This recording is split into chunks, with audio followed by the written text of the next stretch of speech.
चतुर्मास क्या होता है, चतुर्मास का क्या महत्व है, चतुर्मास में क्या करें क्या ना करें, इन सब के ऊपर एक वीडियो ऑलरेडी चैनल पर है। अब आज की वीडियो में ये जानते हैं कि ऐसे कौन कौन से नियम हैं जो चतुर्मास में लिए जा सकते हैं।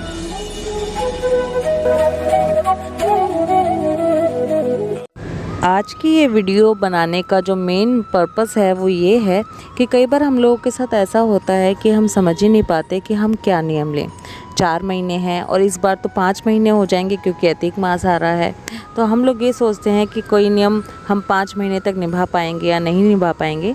इसलिए आज की वीडियो में मैं आपके साथ ऐसे बहुत सारे नियमों के बारे में चर्चा कर रही हूँ जिसमें से आप आसानी से चूज़ कर सकते हैं कि आप कौन सा नियम लें। लेकिन फिर भी आपसे रिक्वेस्ट करूंगी कि नियम वो ही लें जो आप निभा सकें। अपनी हेल्थ और वेल्थ दोनों को देखते हुए ही किसी नियम का संकल्प लें, क्योंकि एक बार जब आपने नियम लिया तो उसको खंडित नहीं करना है। चतुर्मास का जो समय होता है वो बहुत ही शुभ समय होता है। इस महीने में सावन का महीना तो आता ही है, कार्तिक का महीना आता है और इस बार तो अधिक मास भी आ रहा है। इसलिए इस चतुर्मास के महीने को, जो कि इस बार 5 महीने का है, व्यर्थ न जाने दें। कोई ना कोई नियम ज़रूर लें। आपकी जानकारी के लिए बता दूं कि देव ऋषि नारद चतुर्मास के नियमों का पालन करने की वजह से ही देव ऋषि नारद हुए थे। नियमों के बारे में बताना शुरू करूं उससे पहले मैं आपको 1-2 चीज़ें बता दूं। जैसे कि अगर आप किसी वजह से देवशयनी एकादशी से चतुर्मास के नियम नहीं ले पा रहे हैं तो आप ये नियम गुरु पूर्णिमा वाले दिन से भी ले सकते हैं। लेकिन ऐसी कंडीशन में आप जो गुरु पूर्णिमा वाले दिन से नियम लेंगे उसका जो उद्यापन होगा वो आप कार्तिक की पूर्णिमा पर करेंगे। इसलिए अच्छा यही रहता है कि आप देवशयनी एकादशी से नियम शुरू करें और कार्तिक की देव उठनी एकादशी तक इन सभी नियमों से फ्री हो जाएं, क्योंकि उसके बाद पंचभीष्मक स्टार्ट हो जाता है। और दूसरी बात ये कि चतुर्मास का जो आप नियम ले रहे हैं उसके लिए भी आप पहले संकल्प ज़रूर करें। देवशयनी एकादशी वाले दिन जब आप पूजा कर रहे हैं, आप एकादशी व्रत का संकल्प लेते हैं, उसके बाद आप चतुर्मास के जो भी नियम ले रहे हैं उसका भी संकल्प ज़रूर करें। हाथ में जल पुष्प द्रव्य लेकर संकल्प करें कि हे प्रभु, हे दीनानाथ, हे मेरे गोविंद, आपकी कृपा से चतुर्मास शुरू हो रहा है। इसके बाद अपना नाम, गोत्र और स्थान बोलते हुए भगवान को ये बताएं कि आप कौन कौन से नियम ले रहे हैं और भगवान से प्रार्थना करें कि हे प्रभु, मेरी इन नियमों को निर्विघ्न पूरा करना। बीच में अगर कोई त्रुटि हो जाए तब भी मेरे इस नियम को पूरा समझना। इस तरह से कहकर भगवान के आगे वो वाला जल छोड़ दें। चलिए अब नियमों के बारे में जानना शुरू करते हैं कि कौन कौन से नियम लिए जा सकते हैं। चतुर्मास के दौरान आप एक समय खाना खाने का नियम ले सकते हैं। इसमें आप शुद्ध सात्विक भोजन करेंगे। आप एक समय किसी भी समय खाना खा सकते हैं। आपको दिन के समय खाना है या शाम के समय खाना है, ये आपके ऊपर डिपेंड करता है। लेकिन अगर आप एक समय खाना खाने का नियम ले रहे हैं तो दशमी और द्वादशी वाले दिन आप दिन में ही खाना खाएंगे, एकादशी को अन्न नहीं खाएंगे। इस तरह से आपको इस नियम को फॉलो करना है। दूसरा नियम आता है शुद्ध शाकाहारी होने का नियम। आप पूरे चतुर्मास शुद्ध शाकाहारी होने का नियम ले सकते हैं। नॉनवेज अगर आप खाते हैं, प्याज लहसुन अगर आप खाते हैं तो इन चीज़ों का त्याग कर सकते हैं। इसके अलावा फलाहार का नियम भी लिया जाता है, यानी कि आप अन्न का बिल्कुल त्याग कर दें और जो आप भोजन कर रहे हैं वो आप फलाहार का भोजन कर रहे हैं। इस तरह का नियम भी लिया जाता है। इसके अलावा एक नियम लिया जाता है बिन मांगे भोजन करने का, यानी कि इसमें आपको जैसा भी खाना आपको मिल रहा है, जो भी आपको सर्व कर रहा है, जैसा भी खाना आप लेकर बैठ रहे हैं आपको वैसा ही खाना है। उसमें उससे अलग आपको कुछ भी मांगना नहीं है। बिन मांगे भोजन का मतलब होता है कुछ भी आपको नहीं मांगना है कि इसमें नमक कम है या मुझे और सब्जी चाहिए या मुझे और दाल चाहिए। इस तरह से आपको नहीं बोलना होता है। इस तरह का नियम भी लिया जाता है। इसके अलावा पूरे चतुर्मास विशेष तिथि या विशेष वार के व्रत करने का नियम भी लिया जाता है।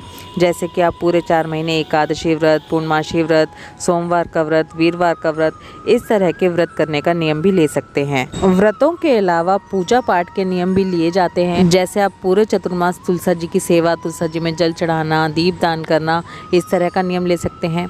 आप पीपल में जल चढ़ाने का नियम, वहाँ पर दीपक प्रज्वलित करने का नियम ले सकते हैं। सूर्य देव को जल अर्पित करने का नियम ले सकते हैं।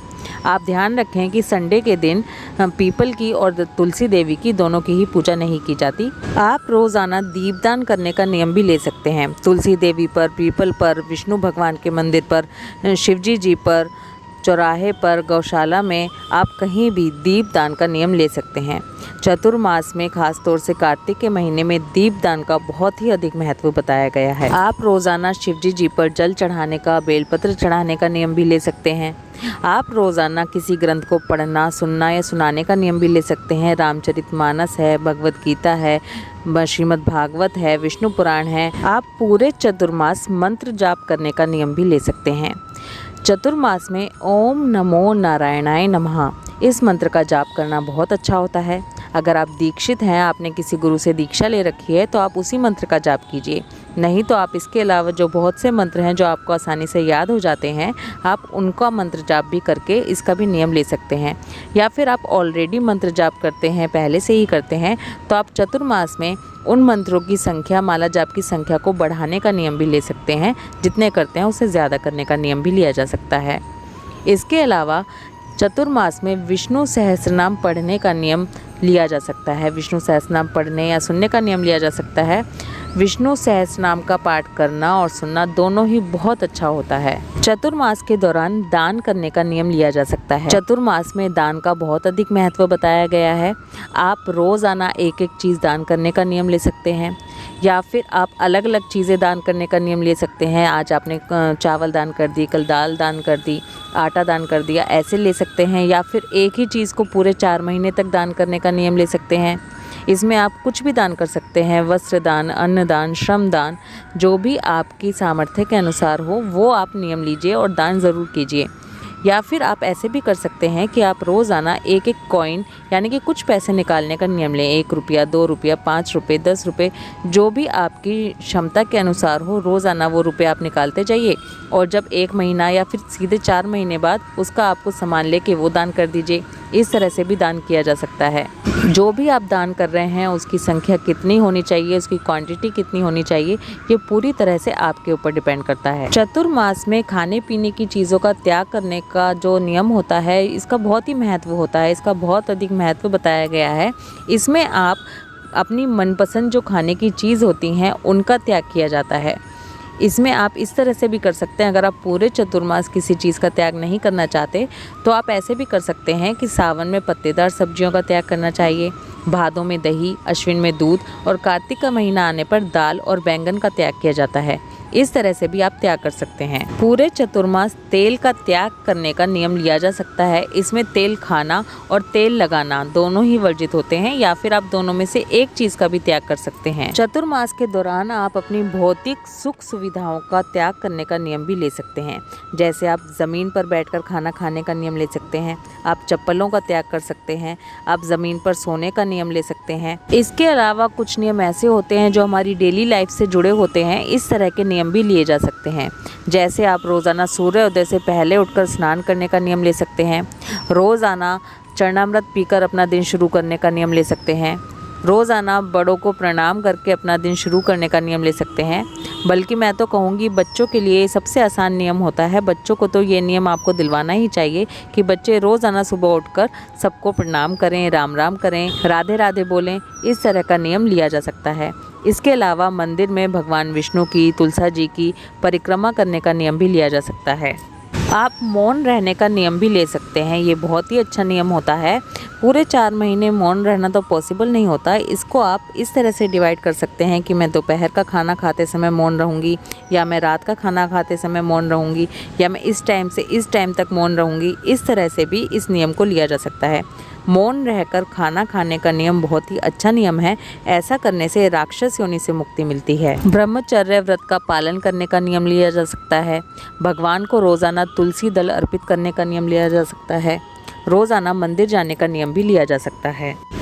जैसा कि मैंने आपको पहले बताया था, ब्रज धाम में निवास करने का नियम भी लिया जा सकता है। अगर आप पूरे 4 महीने ब्रज में निवास करने का नियम नहीं ले सकते तो आप पहले दिन और आखिरी दिन ब्रज में निवास करके इस नियम को पूरा कर सकते हैं। दिन में ना सोने का नियम भी लिया जा सकता है। इस तरह से ये बहुत सारे नियम हैं जो आसानी से लिए जा सकते हैं और जिनको आप आसानी से निभा सकते हैं। आई होप इस वीडियो में दी गई इन्फॉर्मेशन आपके लिए हेल्पफुल होगी। ये नियम आपके ज़रूर काम आएंगे, आप कोई ना कोई नियम ज़रूर लेंगे। ये बहुत ही इम्पोर्टेंट जानकारी है, ये सभी लोगों तक पहुँचे, इसलिए इस वीडियो को जितना हो सके उतना शेयर कीजिए। अगर आपने अभी तक चैनल को सब्सक्राइब नहीं किया है तो जल्दी से चैनल को सब्सक्राइब कर लीजिए, क्योंकि इसी तरह की बहुत सी इन्फॉर्मेटिव वीडियोस जल्दी ही चैनल पर आने वाली हैं। राधे कृष्णा।